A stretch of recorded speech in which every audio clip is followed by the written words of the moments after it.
आज का मानव चारों ओर भटक रहा है, चक्कर काट रहा है, ठिकाने के लिए, आशय के लिए, इलाज के लिए, रोशनी के लिए। यह उसका महादुर्भाग्य है कि वह आपको, वह आपकी कृपा को अनुभव नहीं कर पाता। वह माया के चक्कर में उलझ ठोकरें खा खा कर लहूलुहान होता रहता है। कदाचित मानव आपके धर्मदाता रूप को, कल्याणकर्ता रूप को, पूर्ण उद्धारकर्ता व सुखदाता रूप को पहचान सके। हे बजरंगबली, हे अंधकार से ज्योति की ओर ले जाने वाले, हे असत्य से सत्य की ओर ले जाने वाले, हे मृत्यु से अमृत की ओर ले जाने वाले, हे भक्त शिरोमणि, हम आपकी शरण में हैं, हमारा उद्धार करिए। जय श्री राम दोस्तों, कैसे हो आप? हमारी चैनल में आप सभी का स्वागत है। मैं हूं आपका दोस्त जयेश वाघेला, फाउंडर ऑफ धार्मिकस्टोरी.com एंड सीक्रेट मिस्ट्रीज। दोस्तों, आज का ये अनुभव आज की युवा पीढ़ी के लिए बहुत बड़ी सीख है, खासकर आज के विद्यार्थियों के लिए। मैं चाहता हूं कि आप इस अनुभव को ज्यादा से ज्यादा युवाओं के साथ शेयर करें। क्या पता किसी का जीवन बदल जाए। मैं अपना नाम गुप्त रखना चाहूंगा। मेरी उम्र 25 साल है। मैं हरियाणा के सिरसा जिले के एलनाबाद तहसील का निवासी हूं। मैं बचपन से ही हनुमान जी का बहुत बड़ा भक्त रहा हूं। जयेश भाई, मुझे आपसे जुड़े तो 6 महीने ही हुए हैं, लेकिन मैं पिछले 12 साल से हनुमान जी की पूजा करता हूं और उनके साथ मेरा बहुत अच्छा अनुभव रहा है। वह हर कदम पर मेरा साथ देते हैं। लेकिन एक ऐसा अनुभव जो मैं आपके साथ शेयर करना चाहता हूँ, वह मेरे लिए भी अतुलनीय था। हमारे यहाँ से सालासर 240 किलोमीटर है। बहुत लोग पैदल जाते हैं और रास्ते में बहुत लोग सेवा भी करते हैं।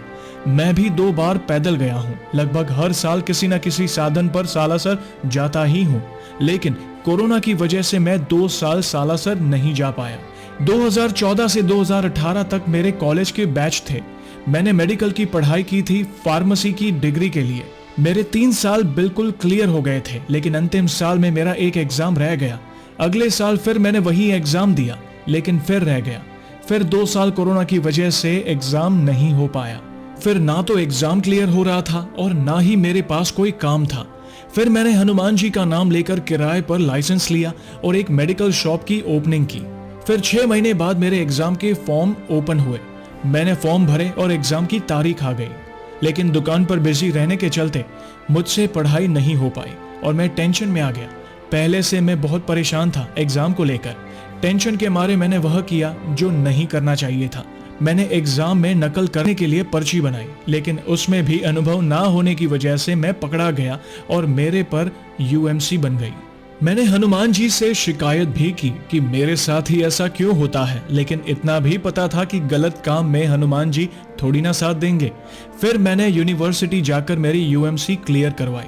उसके बाद मैंने अपने कॉलेज टीचर को बोल दिया कि जब भी फॉर्म खुले तो मुझे कॉल करके बता देना, ताकि मैं अगले एग्जाम के लिए फॉर्म भर सकूं। और यह लास्ट चांस था। अगर यह चांस भी मिस हो जाता तो मेरी सारी डिग्री और 8 साल की मेहनत खराब हो जाती। तो उन्होंने बोला ठीक है, मैं बता दूंगा। फिर महीना आया अक्टूबर का और हमारे यहाँ से सालासर के लिए पैदल यात्रा शुरू हो गई। मैं यात्रा पर तो नहीं गया, लेकिन मेडिकल से दवाइयों की सेवा लेकर मैं सेवा के लिए चला गया, ताकि रास्ते में मरीजों को मैं दवा और पट्टी की सेवा दे सकूं। जाने से 10 दिन पहले मैंने टीचर्स को कॉल करके पूछा था कि फॉर्म खुले या नहीं, तो उन्होंने बोला नहीं। फिर जैसी सेवा संपन्न हुई तो हम वापस आ गए। आने के 2 दिन बाद फिर मैंने टीचर को कॉल किया, फॉर्म के बारे में पूछा, तो वह बोले फॉर्म खुलकर बंद हो गए। ये सुनकर मैं बहुत परेशान हो गया, रोने भी लगा। टीचर बोले कि वे भूल गए मुझे बताना। मैं फिर हनुमान जी के सामने रोया कि हर बार मेरे साथ ही ऐसा क्यों होता है। फिर मैं अगले दिन पहली बस पकड़कर कॉलेज गया तो टीचर बोले अब तेरा यह फॉर्म नहीं भरा जाएगा, अब तुझे यूनिवर्सिटी जाना पड़ेगा, जो कि वहां से 300 किलोमीटर थी। मैं अगले दिन ही बस पकड़कर यूनिवर्सिटी गया, लेकिन मुझे किसी ने बताया कि यूनिवर्सिटी बंद है, छुट्टी है, अब कल आना पड़ेगा। इतनी दूर से आने के बाद भी मुझे कोई सही जानकारी नहीं मिली। फिर मैं हमारे दूर के रिश्तेदार हैं उनके पास रुक गया। अगले दिन फिर यूनिवर्सिटी गया। उन्होंने मेरा फिर फॉर्म लेने से मना कर दिया। जो फॉर्म मेरा कॉलेज में 2000 में भरा जाना था, वहां पर 10,000 का भरना था, ऊपर से आने जाने का खर्चा, और मैं वह भी देने के लिए तैयार था, लेकिन फिर भी मेरा फॉर्म नहीं भरा गया। उन्होंने मेरा फॉर्म लेने से मना कर दिया। लेकिन कहते हैं ना, जो होता है अच्छे के लिए ही होता है। मैं उसी शाम को ट्रेन पकड़कर वापस घर आ गया। घर आकर फिर मैंने हनुमान जी के सामने हाथ जोड़े, रोया, प्रार्थना की कि अब क्या होगा। मैंने उनसे कहा अब जो होगा आपको ही देखना पड़ेगा। आपको ही करना पड़ेगा। जैसे चाहो वैसे करो। मेरे जीवन की डोर आपके हाथ में है, लेकिन मुझे मेरा पेपर देना है। मैंने सारी जिम्मेदारी हनुमान जी के ऊपर छोड़ दी। फिर जो दिन एग्जाम थी वो दिन आया, लेकिन मैं नहीं गया था क्योंकि जा ही नहीं सकता था। मैंने उस दिन भी हनुमान जी से प्रार्थना की थी।